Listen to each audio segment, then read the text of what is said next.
a political dwarf. And yet the crisis in Ukraine has seen the country carve out a diplomatic role for itself. At the head of the EU, Angela Merkel indeed has not yet ruled out further economic sanctions against Russia. The Bundeswehr is casting a critical gaze towards the east.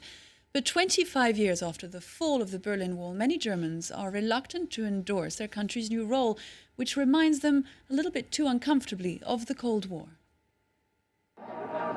The ritual is always the same. When German army reserves come together, such as here in Königsbrunn in southern Germany, the pacifist movements are already waiting for them. This year they are more concerned than ever because of the crisis in the Ukraine.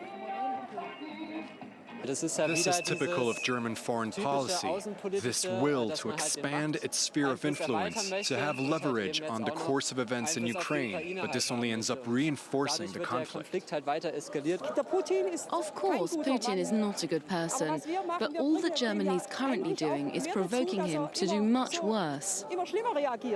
Because of its geographical proximity and history, Germany is taking charge in attempts to tackle the Ukrainian crisis. This break with tradition is regarded with distrust, especially since there are talks about increasing the German military presence on Eastern European borders.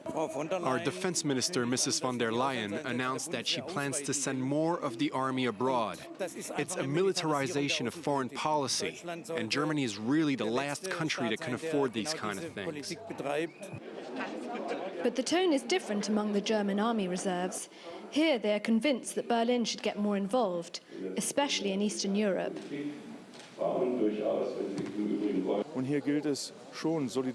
We must show solidarity and explain to the German public that our security also depends on the safety of our eastern neighbors. The responsibility of politicians is to make sure people understand that we may be forced to use stronger sanctions against Russia in response to violations of international law. A message that is still met with resistance. 25 years after the fall of the wall, many Germans fear a new Cold War. Economic ties with Moscow are very strong. The majority is opposed to punitive sanctions against Russia. There's also been hesitation within the government. While it threatens sanctions, it still wants to keep dialogue open. The Foreign Minister, Frank-Walter Steinmeier, has visited the Ukraine several times.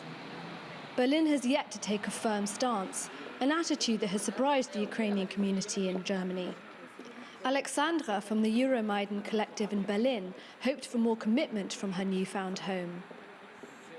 German policy has changed. They understood many things, but on the other hand, it's clear that Germany has many economic interests to defend in Russia, and it doesn't know what to do, if only in terms of its dependence on Russian gas.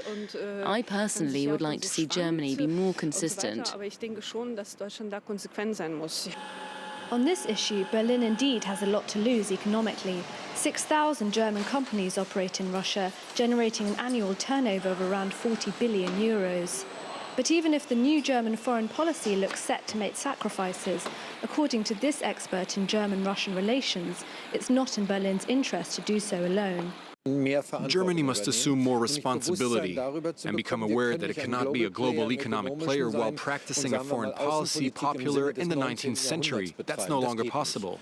But this also implies a learning process, which will happen within European countries, especially with France. But Germans still need convincing.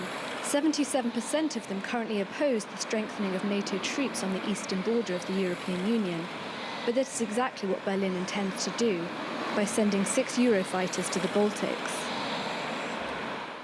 That was Focus, with a look there at Germany's new role in international relations over the course of the last few months. 55 minutes past 8. We're going to take a quick break and I'll be right back with the headlines and all the very latest from Cairo, which with 2 months to go before the presidential poll is due to be held, was once again shaken today by bombings, 3 in all, at the main campus of Cairo University, in which bombings in which 2 people, including 1 policeman, died. No claim of responsibility so far. We're getting all the latest from our correspondent in just a moment.